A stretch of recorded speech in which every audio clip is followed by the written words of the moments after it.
우리 교회에서 본 적이 있다고 박수를 쳐주시는 것 같은데 감사하고요. 30년 동안 신학교에서 강의를 하고 이제 1년 남았습니다. 은퇴가. 그러니까 30년의 학교 선생 노릇을 하는 중에 가장 행복한 때는 제자가 위임이 돼서 담임 목사가 되었다는 소문을 들었을 때, 그리고 직접 와서 이렇게 눈으로 목도할 때 가장 행복합니다. 분당 우리 교회 있을 때부터 학교에서 생김새부터 아주 진지하고 담백하고 그러잖아요. 그래서 사모님도 마찬가지고, 그래서 어떤 미래가 열릴까 이렇게 늘 관심을 가졌는데, 이렇게 분립해서 교회 개척을 이제 해서 1년 됐다는 이야기 듣고 행복한 마음으로 왔습니다. 이제 제 딸내미가 85년생이에요. 그리고는 결혼한 지 8년 만에 아기를 낳았습니다. 작년 6월 8일에. 지금 7개월이 됐습니다. 그러니까 우리 수지 예번교회도 이제 1살 됐잖아요.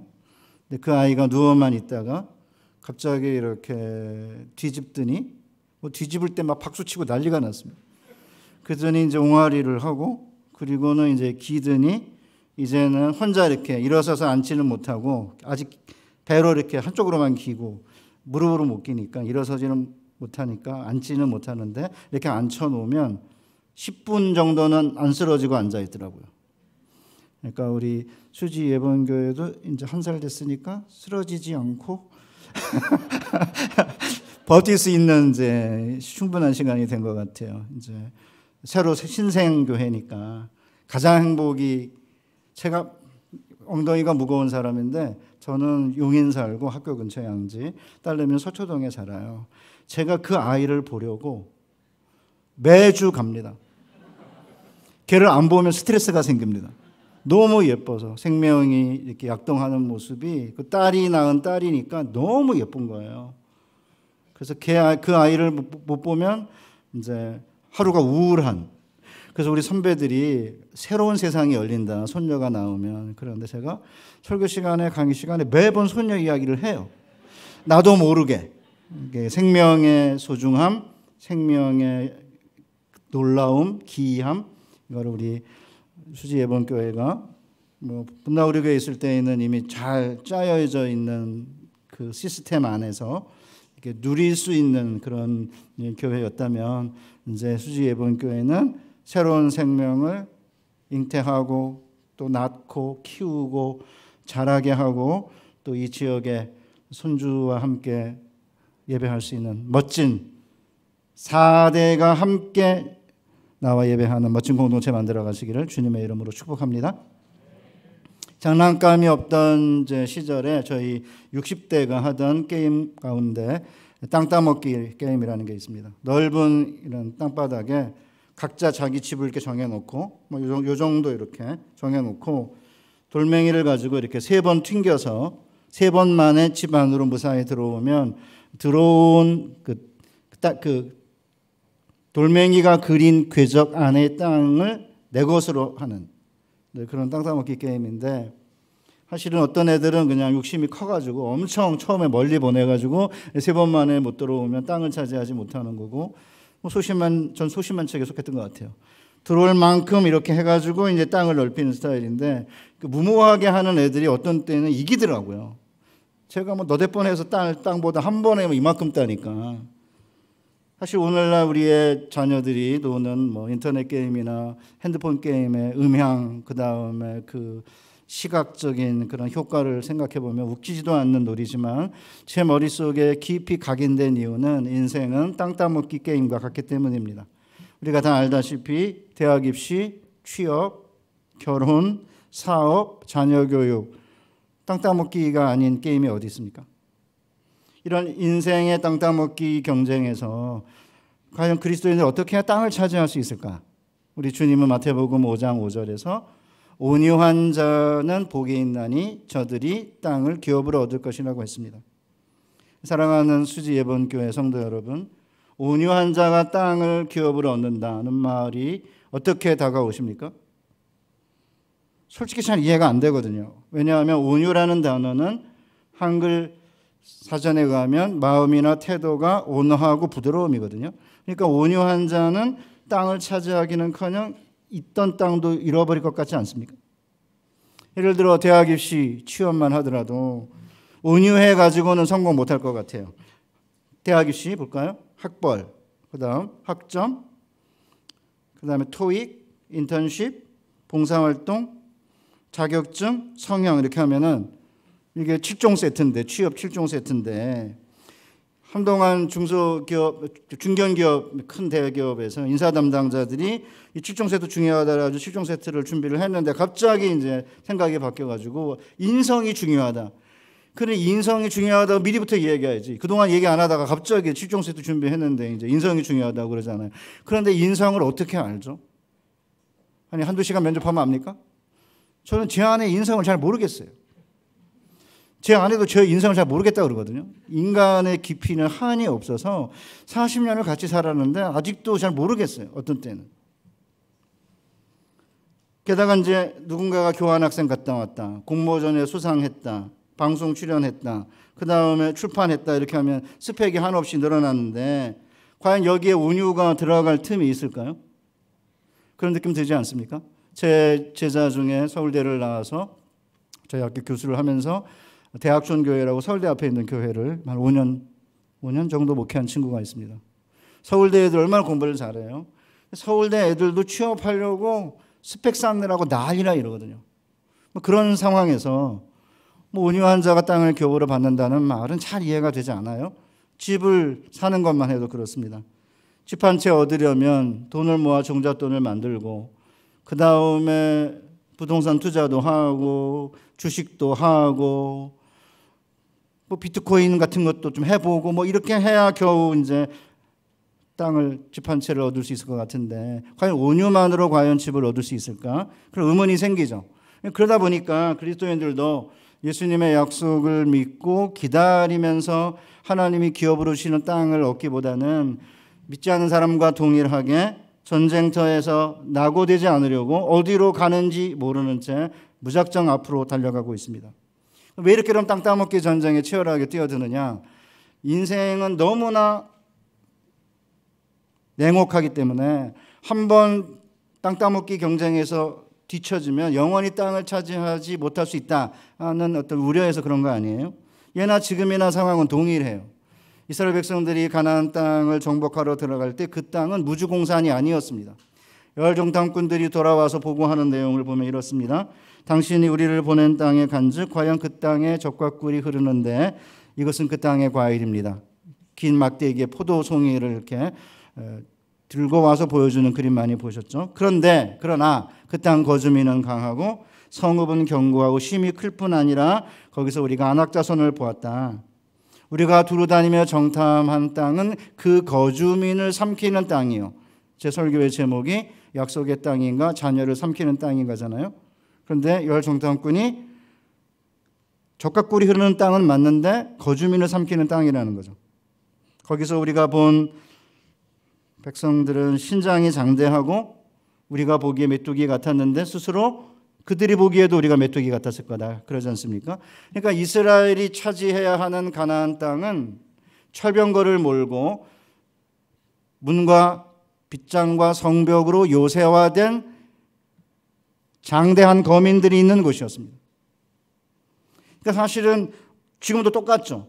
2004년에 그 최은영이라고 하는 여자분이 서울대 박사학위 논문에서 집값도 비싸고 학력 수준도 높아가지고 외부에서 들어오기가 어려운 지역이 있다. 빗장도시, gated city라고 하는 이제 단어를 만들어가지고 이제 박사학위 논문에 실었는데 그게 이제 신조어가 된 거예요. 그러니까 예를 들어서 학부모 세대 중 대졸 이상 인구가 강남, 서초, 송파, 강남 서초구는 전체 54.7%고 송파구는 36%인데 서울 전체 평균이 21%인 거를 보면 강남, 서초, 송파구가 학력 자본이 부모 세대가 높은 거죠.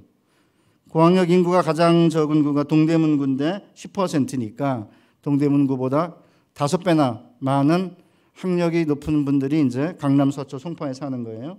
자녀 세대도 서초구가 53.8%, 강남구가 50.1%, 송파구가 44.5%로 서울 평균 37.4%보다 크게 높은 거를 가지고 이제 빗장 도시라고 이렇게 이름을 붙인 것입니다.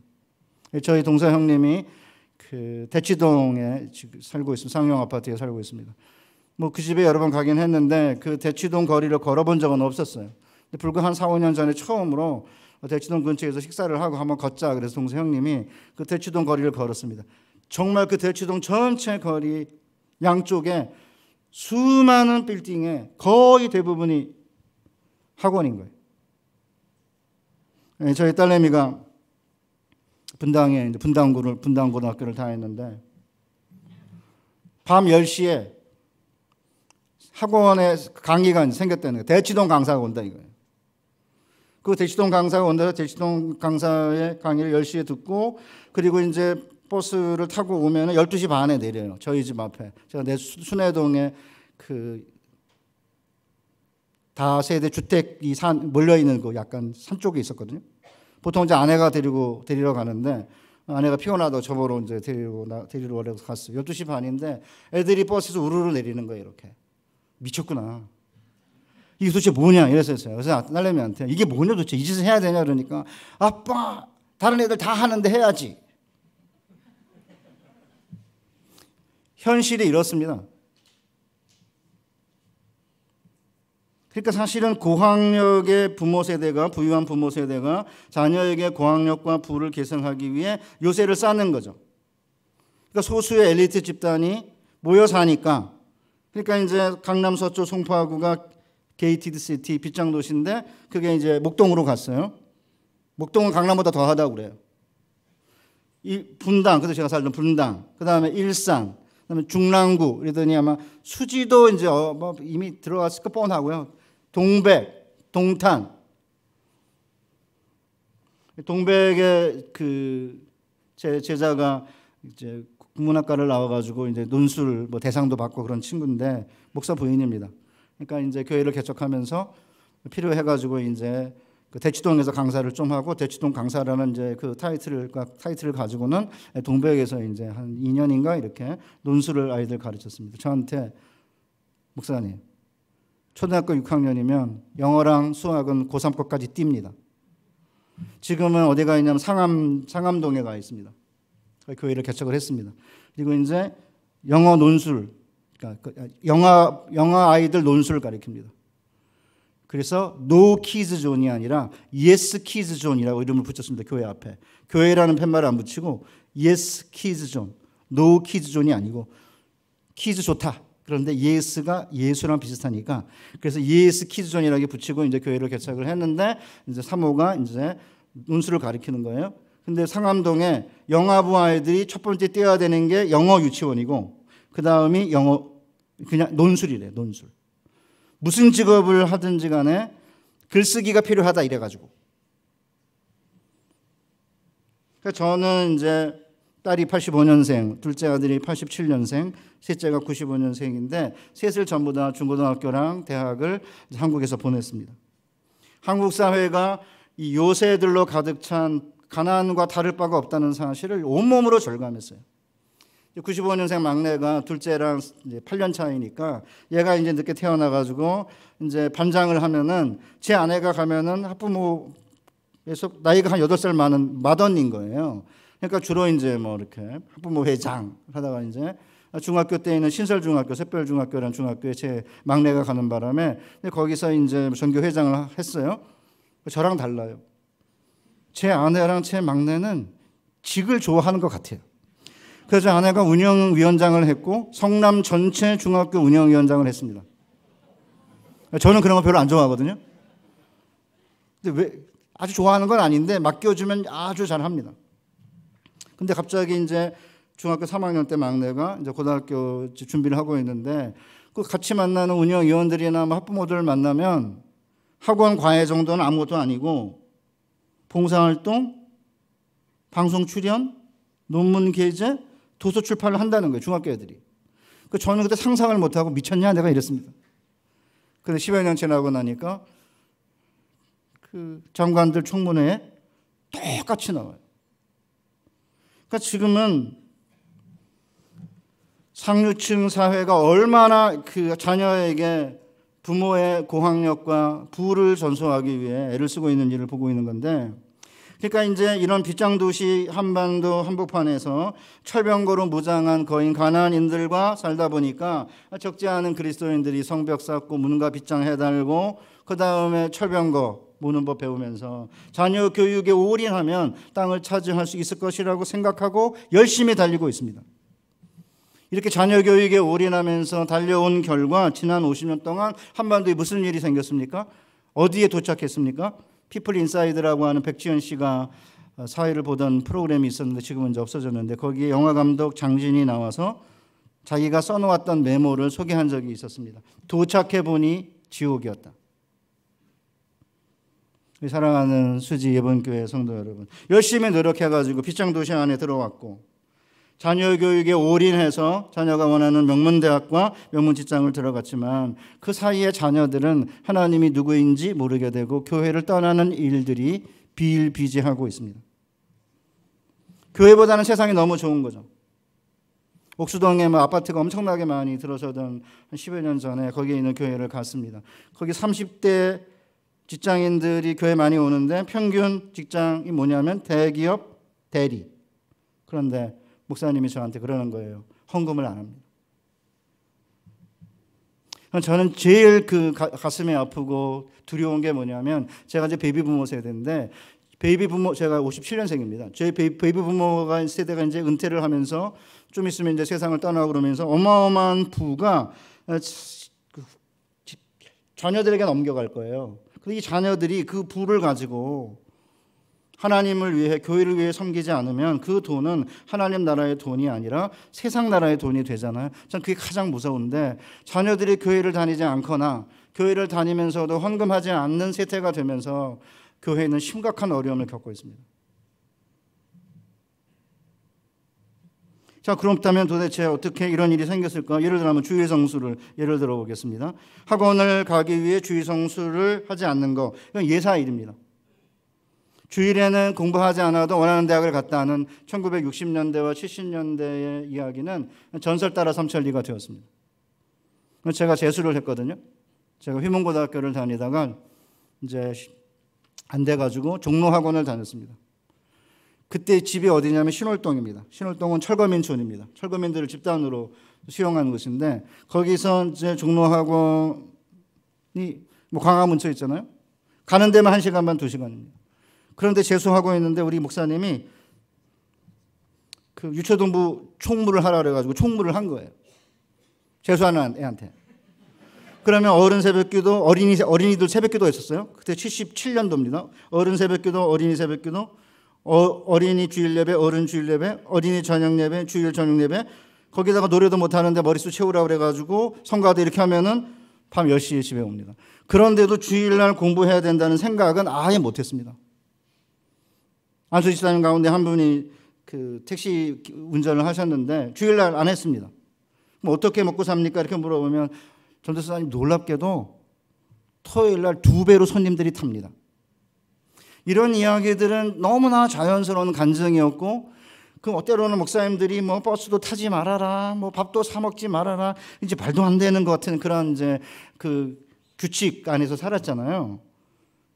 근데 그때는 그냥 목사님 말씀이 하나님 말씀처럼 느껴졌어요. 요새는 목사님 말씀이 옆집 아저씨 말씀처럼 들리지만 70년대는 좀 달랐습니다. 진짜입니다. 그래가지고 그때는 그냥 그게 진리인 것처럼 그냥 무조건 산 거예요. 그런데 이제 지금은 어떻게 됐냐면, 중간고사나 학기말고사 시간이 딱 되면은 빗장도시 안에 있는 주일학교나 중고등부는 출석이 반타작입니다. 일산에 한번 갔더니 일산에 그 부목사님이 저한테 중고등부 지도하는 게 너무 힘들다는 거예요. 왜냐하면 일산에 좋은 학원이 있는데 웨이팅 리스트에 대기 명단이 엄청 긴데 주일날 학원 안 나면 자른대요. 그러니까 안 보낼 수 없다 이거죠. 그 중직자 자녀들이 더 안 나오는 거예요. 전 그게 정말 아이러니인데 왜 그런지 한번 좀 깊이 연구를 해볼 필요가 있는 거예요. 왜 중직자 자녀들이 더 안 나올까? 제가 대강 내린 결론은 교회에서 좋은 걸 많이 들었기 때문에 욕심도 많아진 게 아닌가? 뭐 그런 생각을 해요. 죄송합니다. 제 이거는 그냥 막연한 추측입니다. 아는 게 많으니까. 그러니까 그러니까 이제 이렇게 아이들이 크면 세상에서 입시나 학벌보다 센 건 없고 하나님도 별거 아니다. 그런 느낌 갖지 않겠습니까? 이렇게 해서 원하는 대학과 직장에 들어가면 무슨 일이 생기는가? 가나안 열 정탐꾼의 대답에 그 힌트가 들어 있습니다. 우리가 두루 다니며 정탐한 땅은 그 거주민을 삼키는 땅이요. 여러분, 성벽과 문과 빗장을 해달고 요새를 쌓는 그런 사회는 사랑과 긍휼이 흘러 넘치는 그런 사회가 못 돼요. 학벌로, 재산으로, 권력으로, 지위와 명예로 이렇게 요새를 쌓고 다른 사람을 무시하고 경멸하면 어떻게 사랑과 긍휼이 흘러 넘치죠? 그렇기 때문에 가나안은 성벽과 문과 빗장과 요새로 둘러싼 어마어마한 도시들이 어마어마하게 많았어요. 최소한 모세와 여호수아가 때려 죽인 왕이 31명이거든요. 그 가나안 도시 안에 31명의 왕들이 있었던 건데 죽지 않은 왕까지 살피면 엄청나게 많은 왕들이 있는 거죠. 지금도 엄청나게 왕들이 많잖아요. 빌라 왕. 빌라 몇 차례 같은 빌라 왕입니다. 진짜입니다. 빌라 왕, 아파트 왕, 부동산 왕 다 왕입니다. 주식 투자 왕, 록펠러는 철강 왕, 카네기는 석유 왕. 성경은 이렇게 들여다보고 있으면 진짜 우리 이야기예요. 그러니까 왕들이 막 이렇게 설치면서 이렇게 하니까 사실은 수많은 사람들이 그 빌라 왕은 자기 돈 바지 사장이라는데 빌라 왕이 뭐냐고요? 건축을 이렇게 다세대 이렇게 주택 있으면은 이쪽 사람이 그걸 산대요 이렇게. 그래가지고 명의를 바지 사장한테 이렇게 주는 건데 돈 한 푼 없이 이제 그걸 사가지고 1억짜리면 1억 2천에 전세를 내는 거죠. 아무도 없이 그냥 1억에 사가지고 1억 2천 전세고 그걸 바지 사장인 그 빌라 왕이 이제 앞에 나서가지고 그 짓을 하는 건데 사실은 나중에 보니까 한 푼 돈도 없는 사람인 거. 그러니까 전세가 날아간 거죠. 그러니까 이렇게 왕들이 설치고 있으니까 그 다음에 백성들은 살 수가 없는 상황이 된 거고 그래서 거주민을 삼키는 땅인 거예요. 그 거주민을 삼키는 땅 가나안 안에 들어가서 사실은 하나님께서 주시는 온유한 자에게 주시는 땅을 기업으로 받아라. 그게 사실은 하나님께서 이스라엘 백성들을 애굽에서 건져내서 이스라엘로 들여보낸 목적 아닙니까? 그런데 이렇게 세속 교육에 올인하면 도착을 했는데 보니까 땅을 얻긴 얻었는데 약속의 땅이 아니고 자녀를 삼키는 땅이 된 거죠. 그러니까 장지인이 말한 대로 지옥인 거죠. 미국의 이민자들도 똑같습니다. 한 7년쯤 전에 미국 동부에 있는 어느 교회에 집회를 갔습니다. 총신 출신들이 워낙 많기 때문에 우리는 전 세계 어디를 가도 제자가 있습니다. 전 이게 너무 행복합니다. 나는 제자가 학교가 너무 학생들이 많아가지고 불평했는데 그게 아니고 학생들이 많으니까 전 세계 다 있습니다. 우리 교단이 아닌데 저한테 목사님 이민 1세대들의 기도 제목 1번이 뭔지 아십니까? 그러는 거예요. 아들 명문대학 보내는 거? 저도 한 3년 살았거든요. 이민자들 만나보면 한결같이 자녀 교육 때문에 왔다고 그럽니다. 그게 아니라고 말한 거 제가 들어본 적이 없습니다. 자녀 교육 때문에 왔기 때문에 한국에서는 그런 잡을 갖지 않을 예를 들어 그로서리 스토어라든지 아니면 세탁소라든지 이런 직업을 절대 갖지 않을 명문대학 출신 이민자들이 와가지고 뼈 빠지게 고생해서 대부분 명문대학 갑니다. 그런데 명문대학 간 다음에 85% 정도 90% 많으면 교회를 안 다닙니다. 그래서 1세대 이민자들의 첫 번째 기도 제목은 자녀의 신앙 회복입니다.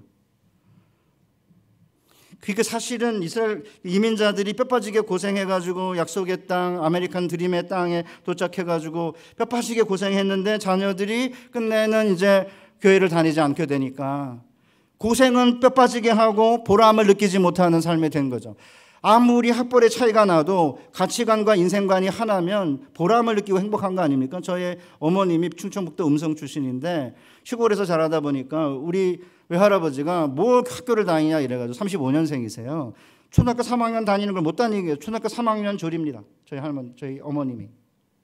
근데 교회 권사님이십니다. 분당 샘물교회. 저랑 어머니 사이에 아무런 대화의 갭이 없습니다.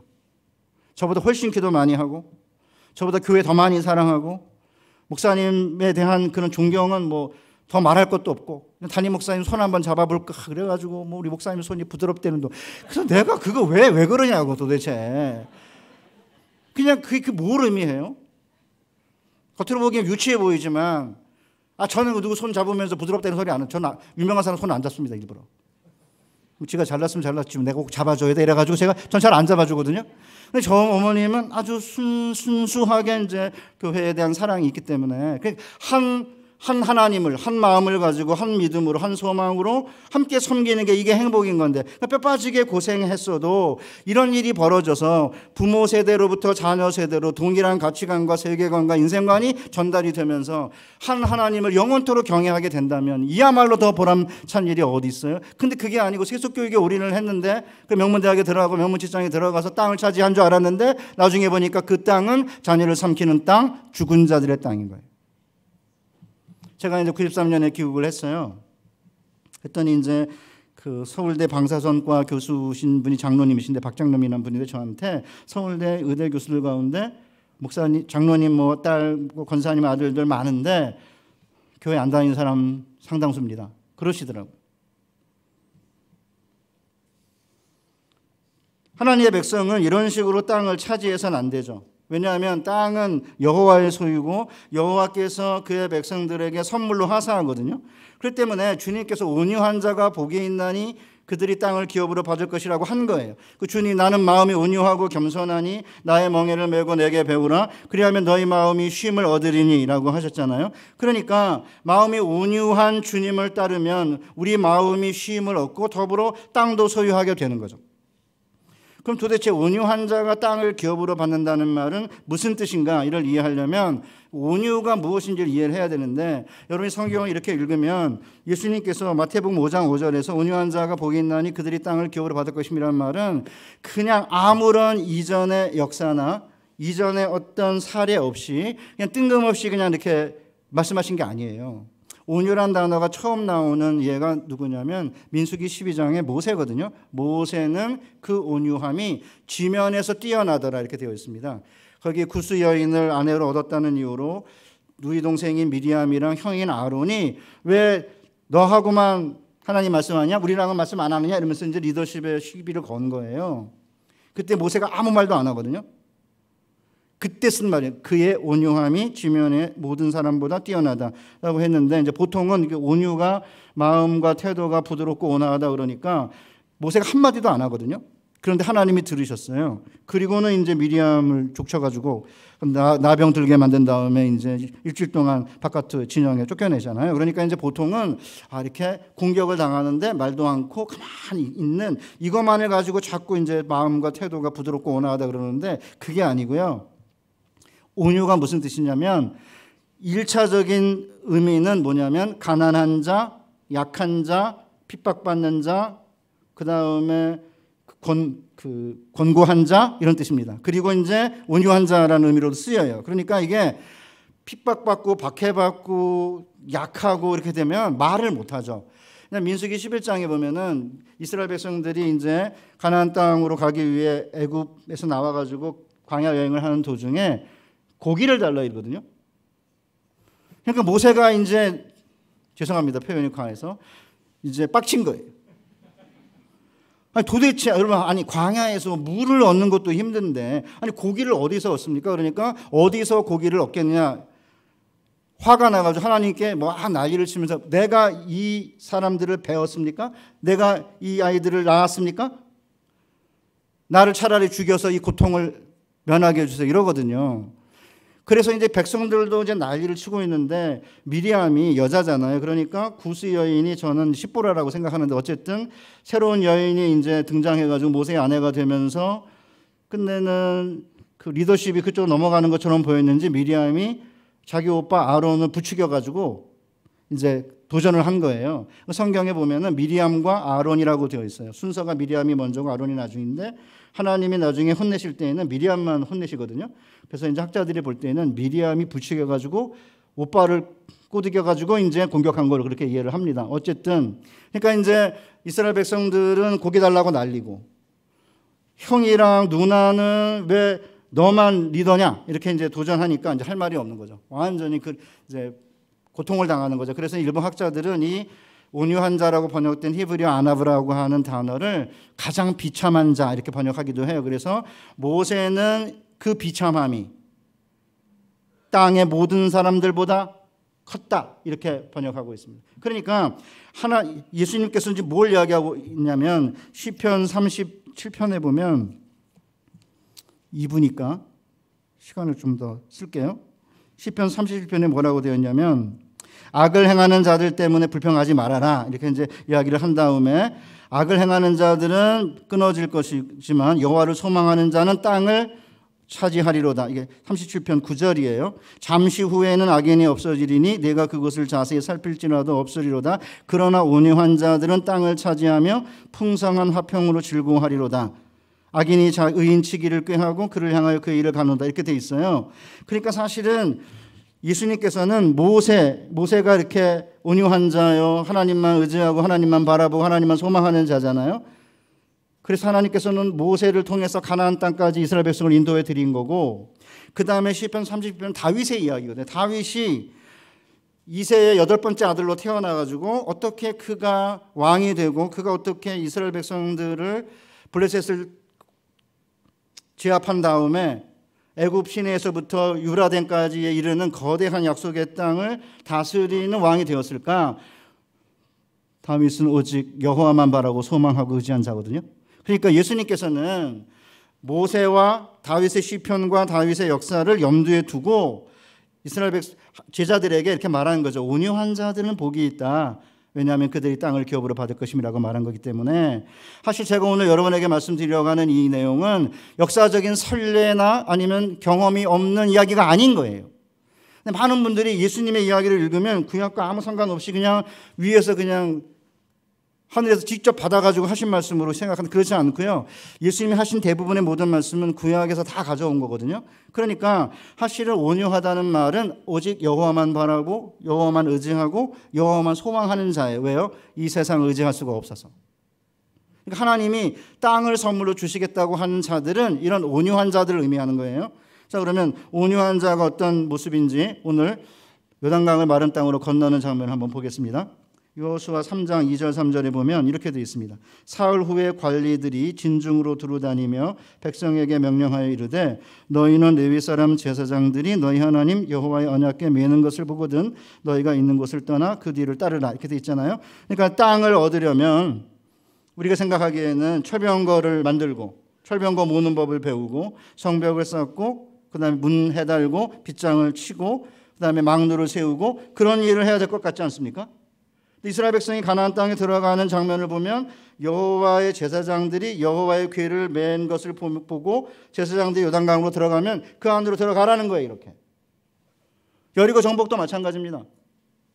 그냥 여호와의 7 제사장이 7 나팔을 불고 여리고를 하루에 한 바퀴씩 6일 동안 돌다가 마지막 날 7바퀴를 돈 다음에 소리를 질러라. 그럼 다 무너져 내릴 거다. 그거 아니에요?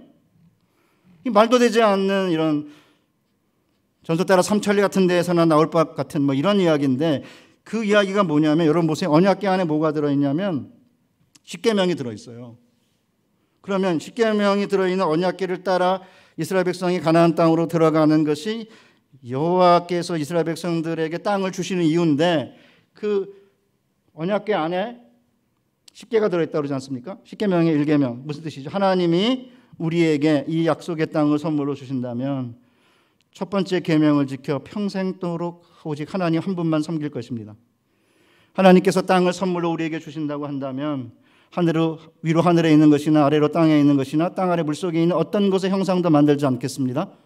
제3계명을 지켜 여호와의 이름을 망령되이 일컫지 않겠습니다. 하나님께서 선물로 주시는 가나안 땅에 들어간다면 그 땅 안에서는 탐욕의 일상적 흐름을 정지하고 안식일이 되면 오직 하나님께만 예배하겠습니다. 심지어는 종들도 쉬게 하고 가축도 쉬게 하고 자녀들과 함께 하나님만 예배하겠습니다. 하나님이 주시는 약속의 땅에 들어가면 나이가 들어 경제적 효용 가치가 없어진 부모를 멸시하지 않고 부모님을 공경하겠습니다.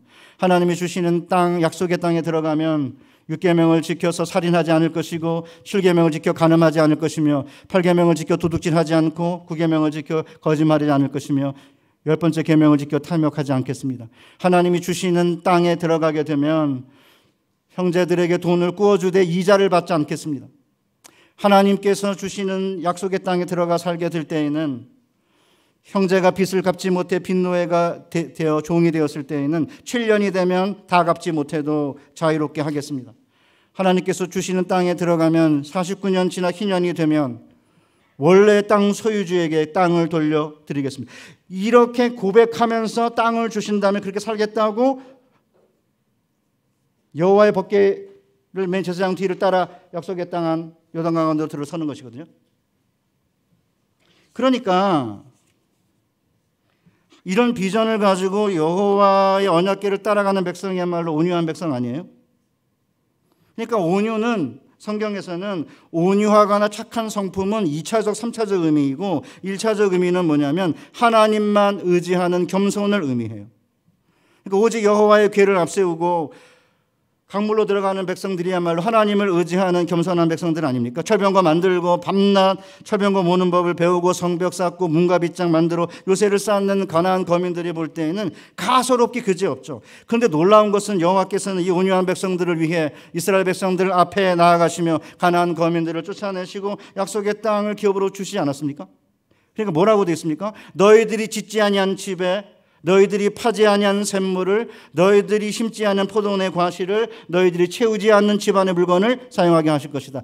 이것이 사실은 여호수아 때만 일어난 게 아니라 우리가 잘 아는 대로 조선 말기 그 다음에 일제 강점기 6.25 그 다음에 보릿고개를 거쳐서 한국교회의 많은 신앙의 선배들이 하나님만 의지하고 겸손한 삶을 살아왔기 때문에 이 정도 우리가 이제 살고 있는 건데 이제 어느 정도 이제 풍요로운 시기가 90년대 위에 들어서면서 사실은 교회에서 주일 성수를 한다든지 하나님께 헌금을 한다든지 하는 게 굉장히 많이 약화되고 그리고 나서는 이 세상 사람들과 경쟁하면서 땅을 차지하려고 하는 건데 그렇게 땅을 차지하면 그 땅은 제가 아까 말씀드린 대로 죽은 자들의 땅이에요. 그래서 시편 기자가 뭐라고 했냐면 여호와는 산 자들의 땅에서 우리의 기업이십니다라고 했습니다. 오늘도 마찬가지죠. 주일마다 모여서 온유한 자가 땅을 기업으로 받으리라는 주님의 말씀을 듣고 다시 고백하고 찬양하고 기도하고 교사로 자녀들을 섬기고 아이들을 섬기고 이거 하는 거 아니에요? 그러니까 온유한 백성에게 하나님이 땅을 선물로 주실 것이라는 비전을 가지고 겸손하게 하나님을 섬기고 교회를 섬기고 이웃을 섬길 때 우리는 비로소 땅을 차지할 수 있는 거고 자녀들과 함께 그 땅에서 영원히 하나님을 경외하게 하는 거죠. 그래서 여호수아가 요단강을 마른 땅으로 건넌 다음에 요단 강바닥에서 돌을 12개를 가져다가 길가를 세운 거죠. 이렇게 자녀들이 이 돌이 무슨 뜻이냐 이렇게 물으면 옛날 홍해를 마른 땅으로 건너게 하신 그 하나님이 우리 앞에서 요단을 마른 땅으로 건너게 했다. 이 일로 인해 땅의 모든 백성이 여호와의 손에 능하심을 알게 되며 하나님 모든 백성이 영원토록 여호와를 경외하게 하기 위해서이다. 그러니까 뭐예요?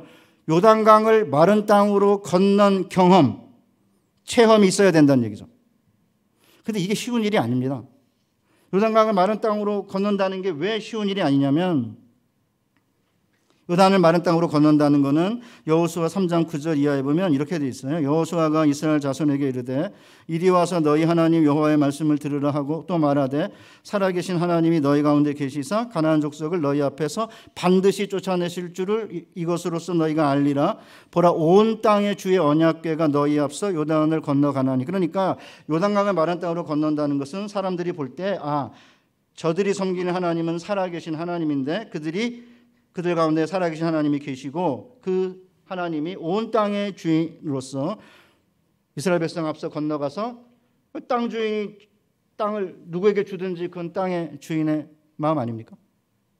그러니까 문과 빗장과 요새를 만들고 끝내는 거주민을 삼키는 땅, 그 땅에 거하는 용사들 다 몰아내고 공평과 정의와 긍휼과 사랑 십계명의 정신으로 살아가는 하나님의 백성들에게 온 땅의 주이신 여호와께서 땅을 선물로 주신다는 거죠. 그러면 그것을 다른 사람들이 주변에 있는 사람들이 보고 왜 땅의 주인인 여호와가 땅을 그들에게 주는지 이해가 되는 거예요. 그런데 이 하나님의 백성들이 땅을 차지하는 모습을 보고 주변에 있는 믿지 않는 사람들이 저 사람들이 땅을 차지하는 것은 너무나 당연하다 이렇게 고백이 돼야 되는데 믿지 않는 사람들이 볼 때 똑같은 거예요. 똑같이 영혼까지 끌어가지고 아파트 사고 비트코인 하고 그 제가 열받아 갖고요. 제가 이제 손흥민이 한창 월드컵 때 수업 시간에 손흥민 불었습니까? 이랬습니다. 2주에 6억 버니까. 그러니까 어떤 학생들이 네 부르습니다 이러더라고요. 그래서 제가 확 열받아가지고 인간적으로 정직해서 고마운데 손흥민 그렇게 부러우면 목회하지 마라 그랬습니다. 손흥민 아버지가 나와서 유퀴즈인가에 뭐 잠깐 나와서 별로 안 좋아하거든요. 근데 아내가 볼 때 그냥 지나가다 봤습니다. 저는 유명한 사람 나오면 안 봅니다 일부러. 제가 자존심이 있어가지고 저 옥환호 목사 여러 번 만났는데 옥환호 목사하고 사진 찍자고 한 번도 한 적이 없습니다. 사진이 없습니다. 근데 그 손정우 씨가 뭐라 그러냐면 자기는 2가지밖에 없대요. 흥민이와 축구. 그래서 제가 제자들한테 아니 축구를 하는 손흥민 씨 가족도 아빠가 축구랑 손흥민밖에 없대는데 도대체 목회는 뭘 갖고 하려고 그러냐 도대체. 예수님과 교회 이래야지. 사모님 내버려 두고 필요하면 애들도 내팽개치고 물론 꼭 그렇게 해야 된다는 건 아니지. 필요하다면 교회와 가정에서 부를 때는 교회로 가야지. 왜 가정으로 가냐 도대체 뭐 때문에. 난리 쳤습니다 제가. 제 아내는 저한테 당신 철이 안 났어 이러거든요. 그 제가 그럽니다. 당신을 사랑하라고 내가 이 땅에 보냄을 받은 게 아니다. 나는 하나님을 사랑하고 하나님을 섬기라고 소명을 받은 거 당신을 옆에 붙여준 동역자지. 내가 당신을 사랑해야 하지만 그건 소명이 아니다 이랬습니다. 아 대놓고. 나한테 기대하지 말라고. 그러니까 사실 하나님이 우리를 이 땅에 보내신 이유가 아까 이제 찬양 너무 멋있어요. 우리를 부르신 데 이유가 있다 그러잖아요. 뭐 하라고 그런 거죠? 이 세상 사람들 앞에서 어떻게 해야 땅을 차지하는지를 보여주라는 거예요. 왜 온유한 자가 땅을 겨울에 받는지를 보여주라는 건데 여러분 아시다시피 요단강을 마른 땅으로 건너는 거 쉽지 않아요. 왜냐하면 요단강이 어떤 데냐면 원래 90cm나 120cm 정도면 요단을 건널 수 있는데 이스라엘이 강을 건너야 될 때는 곡식을 거두는 시기, 멀리 헬몬산에서 눈이 녹아서 물이 이렇게 팽창한 시기이기 때문에 300에서 360cm 정도 된다 그래요. 강물이 흐려가지고 요단 가보시면 알지만 흐려가지고 앞이 안 보입니다. 게다가 물살이 세다 그러거든요. 그러니까 자녀들과 함께 요단을 건너 약속의 땅으로 난 미지의 길을 걷기 위해서는 두려움을 극복하고 앞으로 나아가는 믿음의 순종이 있어야 되잖아요. 그런데 밖에 있는 사람들은 학원 모자라서 과외도 하고 그 다음에 뭐 인턴십도 하고 방송 출연도 하고 전자책까지 출판하고 이러고 앉았는데 주일 성수하고 주일에 학원 안 가고 방학 때 수련회 가고 교사로 봉사하고 하는 것은 어리석다 못해 위험해 보이지 않아요? 그러니까 자녀들과 함께 요단강을 마른 땅으로 건너기 위해서는 자녀들이 하나님을 의지하는 법을 가르치기 위해 자녀들과 투쟁을 해야 됩니다. 자녀들이 하나님의 약속을 믿고 자기를 죽이는 법을 배우기 위해 강하게 키워야죠. 제 집에 애들 이야기를 해야지 제가 어떻게 이걸 제 삶에 적용했는지 알 수 있으니까 제 집에 간증 얘기하고 마치겠습니다. 저는 이제 열심히 공부하는 것만으로 인생이 결정되는 게 아니고 하나님이 간섭할 공간을 만들어야 된다. 주일성수랑 봉사를 강조했습니다. 우선 주일성수를 강조하면서 학원에 주일날 가면 안 된다. 예배 드리고 학원 가는 거 안 된다고 그랬습니다. 저는 원리를 이야기하는 게 아닙니다. 그냥 제가 어떻게 이걸 적용하고 있는지 말씀드리는 것이니까 너무 오해하지 않으시기를 바라요. 큰아이가 이제 중3 때인데 그때는 그 서현고등학교가 성적으로 선발할 때입니다. 그때 마지막 해입니다. 근데 중간고사 성적이 3학년 때인데 이게 서현고등학교를 가려면 이게 내신이 괜찮아야 되는데 이게 성적이 잘 안 나오는 거예요. 뻔하죠. 여러분 다 애들 가르쳐봐서 알지만 학원은 내신 관리밖에 안 해요. 입시 관리 뭐 이렇게 수능 관리 잘 못합니다. 어쨌든 그런데 애가 이제 성적이 좀 잘 안 나오는데 학원에 자꾸 이제 주일날 오라 그러니까 제 아내랑 둘이 짜가지고 이번 한 번만 가게 해달라고 저한테 간절히 부탁하는 거예요. 주일날. 처음에 안 된다고 그랬죠. 근데 계속해서 강력하게 나와서 경험을 시켜야겠다 이렇게 마음을 먹고 가도 좋다. 그런데 갔다 와서 무슨 일이 생기는지 보자. 만약에 네가 가가지고 성적이 잘 나오면 대재앙이고 성적이 안 나오면 재앙이다. 이랬죠. 그러니까 아빠가 목사인데 덕담하고 축복을 해야지 왜 악담하고 저주하냐 이런 거예요. 만약에 성적이 잘 나오면 주일성수 안 해도 되네 이렇게 생각할 테니까 대재앙인 거고 성적이 안 나오면 이것도 아니고 저것도 아니니까 재앙 아니냐. 미리 말하는 이유는 나중에 왜 말 안 했냐고 그럴까 봐 내가 말하는 거다. 가라 이랬습니다. 갔습니다. 뭔 일이 생겼지 않습니까? 너무 감사하게 재앙이 생긴 거예요. 성적이 안 나온 거죠. 그러니까 딸내미가 아무리 봐도 그게 유일한 변수인데 이래가지고 안 되겠구나. 그래서 그 다음에 안 갑니다. 막내도 똑같아요. 95년생도 걔를 중심으로 해가지고 이제 성격이 괜찮으니까 애가 얘를 중심으로 보습하고 원장이 뭐 반을 만들려고 그러는데 계속 이제 주일날 하려고 그러니까 안 되니까 고등학교 가가지고 이제 찢어진 거예요. 고등학교가 이렇게. 중학교 때 다니던 보습학원인데. 그러니까 이제 얘한테 야, 왜 주일날 왜 안 되냐. 계속 뭐라 그랬는데 한 달 동안 안 된다 그러니까 이제 원장 선생님이 열받으신 거예요. 왜 안 되냐. 누가 안 된다 그러냐. 우리 아빠가요. 니네 아빠 목사냐? 근데 우리 아빠 목사 맞는데요? 저 큰일 날 뻔했어요. 제가 만약에 허락했으면 학원 원장님도 저를 목사로 인정 안 하는 거잖아요. 그리고는 이제 뭐 재술 끝에 딸내미가 대학을 들어갔어요. 1년 동안은 동아리 가라. 기독교 동아리. 말을 안 듣는 거예요. 어디든지 가. CCC 가니까 너무 단순 무식하고, IBF 갔더니 책만 읽히고, YM을 갔더니 맨날 노래만 하고, 자기는 뭐 별 상관없다 이런 거나. 그러면 안 가는 거예요. 11월 달까지 안 가더라고요. 그래서 열받아서 만약에 이번 11월, 12월 안에 안정하면 등록금이고 용돈이고 국물도 없다 이렇게 협박을 해가지고 들어간 데가 IBF입니다. IBF 들어가서 2학년 때 순원이고 3학년 때 부리더고 4학년 때 리더가 된 거예요. 그리고 제가 대학 들어가면 섬기는 봉사를 해야 된다. 유치부 교사를 해라. 제가 이렇게 지시를 했어요. 근데 분당 중앙교회를 다녔거든요. 근데 분당 중앙교회는 대학부는 교사를 못하게 막아놨어요. 대학부 때는 공부를 해야 된다. 난 정말 동의 못해요. 그래가지고 제가 그 말도 안 되는 얘기다. 중3 때부터 저는 유치부 유년부 보조교사를 했는데 신발 치우는 거 이거 했는데 뭘 더 배워? 아니 대학 다니면서까지 공부해가지고 무슨 교사를 합니까? 교사는 아무 때나 하면 되는 거지. 그래가지고 제 조교가 거기 유치부 전도사였어요. 그래서 조교한테 얘 그냥 써. 그래가지고 걔를 그냥 규칙을 어겨가면서 유치부 교사를 한 거예요. 이제 대학교 4학년이 됐어요. 전문대학원을 가려고 준비 중인데 성적은 안 나오지. 잘 마음에 예비고사 비슷한 걸 보니까 보는데 안 나오는 거예요. 그 다음에 이제 리더를 하고 있는데 리더는 일주일에 3번을 전체 모임, 순 모임, 리더 모임 3번을 하면 저녁에 3시간씩 3일을 이렇게 소모를 해야 되고 주일날은 또 강북에 있는 학교인데 분당까지 올라니까 시간 다 소비하고 교사해야 되니까 바쁘고 그러니까 이제 지네 엄마랑 둘이 또 짰어요. 그래가지고 한 주 주일날 안 온 거예요. 자기가 있는 원룸 근처에 교회를 가기로 하고 그래서 제가 주일날 전에 월요일 아침에 깨달았어요. 전화했죠. 왜 그러냐 이렇게 물으니까 자기가 애를 5명 맡았는데 2명은 안 나오게 됐고 1명은 아프고 1명은 뭐 할아버지 댁에 가서 잠시 있다가 올 거고 그러니까 뭐 1명, 2명 남았는데 걔는 이제 옆에 있는 교사한테 맡기면 되는 거고 자기 이제 몇 달만 시험 준비하겠다 이런 거예요. 제가 안 된다고 너 그렇게 해봐라. 그렇게 해서 성적 잘 나오면 대재앙이고 그리고 성적 안 나오면 재앙이다 이런 거죠. 그러니까 자기가 시키는 대로 다 했는데 리더도 하고 있고 유치부 교사도 지금 3년째 하고 있는데 왜 아빠는 그러냐고 난리가 난 거예요. 그래서 뭐 어떻게 하겠어요. 이제 끊었죠. 저녁에 이제 전화를 걸어서 어떠냐 그러니까 아침에 염장 질러놓고 뭘 물어보냐고 또 이제 아직도 부하가 아직 치밀어 오른 거예요. 근데 그 다음날 아침에 전화했어요. 제가 전화가 왔습니다. 저한테 아빠 밤새 아빠 때문에 잠 못 잤는데 아빠 말이 맞는 것 같아. 내가 교사 할게. 그래가지고 소박 터졌어요. 대박은 안 터지고. 지금은 이제 펠로우로 성모병원에 소아청소년과 의사하고 있습니다. 제가 고등학교 2학년 때까지만 하더라도 학원 3개 보내달라는 거 안 된다. 학원 2개밖에 안 된다. 3개는 왜 안 되냐. 3개면 90만 원인데 그때 한 3개 정도 80만 원, 90만 원 들 때입니다. 아빠가 아무리 능력이 있어도 그렇지.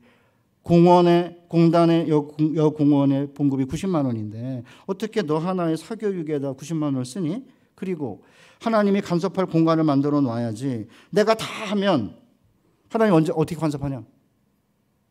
그때 엄청 불편했습니다. 저한테. 남의 집은 학원 자기들이 안 간데도 부모가 보내고 난리치는데 우리 집은 내가 간다는데 왜 못 가게 하냐? 이 난리쳤죠. 지금은 저에게 고맙게 생각합니다. 하나님이 간섭할 수 있는 공간이 무엇인지를 이렇게 느끼게 해줬고 그리고는 그 다음에 자기가 생각해도 이렇게 일이 잘 해결이 되는 걸 경험을 한 거고 대학교 4학년 1학기 때가 가장 행복했다. 성적도 제일 잘 나오고 그때 제일 바빴는데 그래서 제가 이제 여러분에게 무엇을 이야기하려고 하냐면 부모가 자녀에게 신앙을 가르치는 것은 투쟁이 아니면 불가능합니다. 부모가 용기가 있어야 됩니다. 마른 땅으로 홍해를 건넌 경험과 요단강을 마른 땅으로 건너는 경험을 통해 가지고 하나님만 의지하고 바라고 소망하면 하나님이 땅을 선물로 주신다는 사실을 경험하고 자녀들과 함께 그 길을 걷는 거고, 그렇게 해야지 부모가 갖는 체험이 자녀가 갖는 체험과 동일하게 되면서 동일한 가치관과 세계관이 부모로부터 자녀에게로 연결되는 거, 이게 기독교 교육이거든요. 그렇게 되면 무슨 일이 생기냐, 주변에 있는 사람들이 여호와의 손이 강하심을 알게 되고, 그 다음에 자녀들과 부모가 함께 영원히 하나님을 경외하게 되는 거죠. 그럼 어떻게 하면 되느냐? 아주 간단해. 교회를 신뢰하면 됩니다. 저는 목사지만 아이들 제가 교육시킨 게 아닙니다. 가정 예배 드리고 뭐 이렇게 주일 성수해라, 수련회 꼭 가야 된다, 이런 틀만 이렇게 만들어 놓고 했지, 나머지는 다 교회에서 한 거예요. 애들이 학교 다닐 때, 유초동부 다닐 때 전도사님들 엄청 좋아하잖아요. 다 좋아했잖아요. 그렇죠? 나이든 목사님들 별로 안 좋아합니다. 젊은 이제 20대 이제 전도사님들이 막 기타 치고, 기타 들고 막 강대상 꼭대기에 여기다 걸터 앉아가지고 막 치고, 그 다음에 그 기타 엎어놓고 막 둥둥둥거리고 막 이렇게 하니까 애들이 이제 뿅 가가지고 우리 전도사님이 최고다 이러면, 저희 막내가 지금 대학원 다니고 있는데 걔가 어렸을 때 꿈이 뭐냐면 기타 치는 목사였습니다. 최고다 이거, 우리 전도사님. 그럼 최고라고 얘기하는 전도사님 말을 듣겠습니까? 아빠 말을 듣겠습니까? 제 말 안 들어요. 어떤 때는 우리 아빠 꼰대야 이러고 그러는데, 우리 전도사님 말은 잘 듣잖아요. 그 다음에 분당 우리 교회를 막내가 다녔어요. 고등학교 3년을. 어느 날 입시를 놔두고, 아빠 우리 선생님 너무 좋아. 왜? 새벽기도 시간에 우리를 위해서, 수능을 위해서 기도하신대. 거기에 이제 감격을 먹은 거예요. 그래서 이제 한동대 수시에 합격을 했어요. 그리고는 이제 음식점에 알바를 갔습니다. 그리고 이제 봉급을 탄 다음에 저 안 준다는 거예요. 봉급 첫 달은. 왜? 그 선생님 밥 사줘야 되니까 이번 달 용돈 없어. 너무 행복하죠, 저는.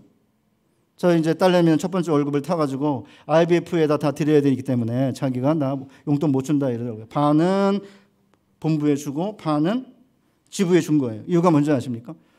3년 동안 IBF에서 있으면서 간사들이 대학을 졸업하고 멀쩡하게 생겨가지고, 남자들이 학생들한테 10,000원씩 후원금 받고, 밖에서 이제 후원금 좀 받아가지고 복음을 전하고 아이들을 가르치고 캠퍼스를 복음화하겠다고 하는 걸 보고는, 아, 인생을 이렇게 사는 사람도 있구나라는 걸 배운 거예요. 그 저는 여러분에게 자녀들을 보내면 됩니다. 여기에 우리 전 목사님과 부교육자들과 또 우리 교사들과 또 우리 순장들이 잘 가르칠 거예요. 그렇게 되면 사실은 이 교회를 통해서 온유 환자에게 주시는 땅을 기업으로 받게 되면 여러분과 여러분의 자녀들이 영원토록 여호와를 경외하게 될 거고요. 제가 손녀 이야기를 안 하고 맞출 수는 없잖아요. 3개월이 됐는데 영화부를 다니기 시작했습니다. 그러더니 갑자기 콩콩콩 체조를 맨날 한대요. 그 콩콩 체조가 뭐냐면 이래요. 콩콩콩콩 뛰고 있어요. 나의 작은 꿈이 뛰고 있어요. 쿵쿵쿵쿵 뛰고 있어요. 하나님의 큰 꿈도 뛰고 있어요. 하나님이 내게 주신 꿈, 함께하며 이루어주마 약속하신 꿈, 두렵고 떨려도 믿음으로 나아갈래요. 제가 그 노래를 듣는 순간에 이거 복음이다. 영화부 가사가 복음이에요.